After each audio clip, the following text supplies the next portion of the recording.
Hello everyone and welcome to my channel. Before we start, I want you to pause for a second and think about this question. Why do some people have the power to hurt us so deeply while others don't affect us at all? The truth is, it's never about how strong they are. It's about where we are standing emotionally. What I'm sharing today isn't motivational talk or surface level advice. These are the lessons I've learned after being hurt, disappointed, and left alone at a time when I didn't expect it. And once I understood them, something shifted inside me.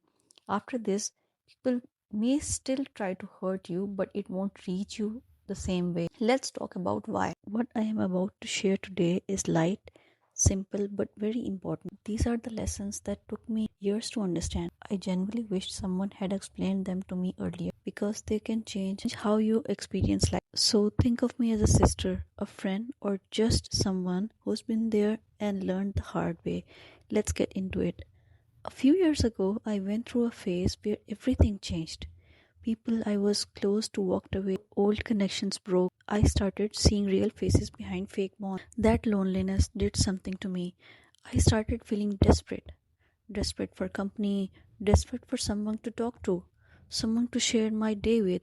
And instead of using that time to grow, to learn a skill, to work on my mental or physical health, I did the opposite.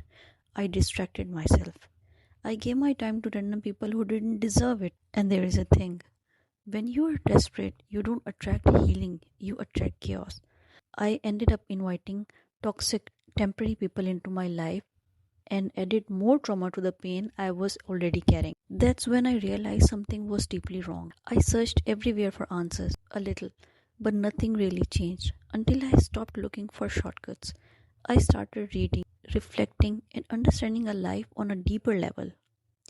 After years of learning, I want to break everything down in three simple truths. If you understand these and slowly live by them, you will reach a point where nobody can hurt you anymore.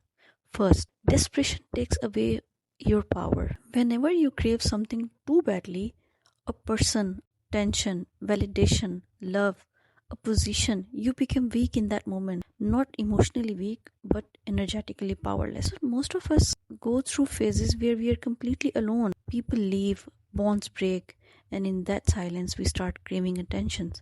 We start thinking, someone should be here, anyone. And that's when we lose our power to choose. We start accepting people we shouldn't. We ignore red flags. We settle for behavior that hurts us because attachment creates fear of loss. And once you are afraid of losing someone, you will sacrifice your self respect to keep them. When you reach a point where you're okay if someone stays and you are okay if they leave. You have to build comfort with yourself. Feel your emotions. Yes, cry if you need to, but don't replace one person with another just to escape loneliness. Your happiness should never be outsourced. Second, you attract who you are, not what you want. Life understands only one language, that is energy. You might want love, peace, and healthy relationships, but if your inner state is lonely, negative, or desperate, that's what you'll attract. Not because the universe is unfair, because energy matches energy. Your words, intentions, and emotions need to align. When mine finally did, everything changed. I started attracting better people. My relationship improved. My connections with my parents become stronger. And mostly importantly, my relationship with God deepened. You don't become what you say, you become what you consistently feel and do. Third one, and this is the most important one, you can only control three things in life: your actions, your reactions, and your attitude. That's it.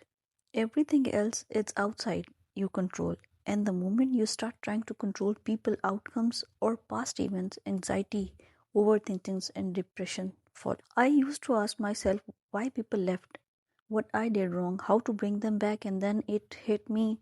None of that was in my control. So I shifted my energy to what was. That's when peace started returning.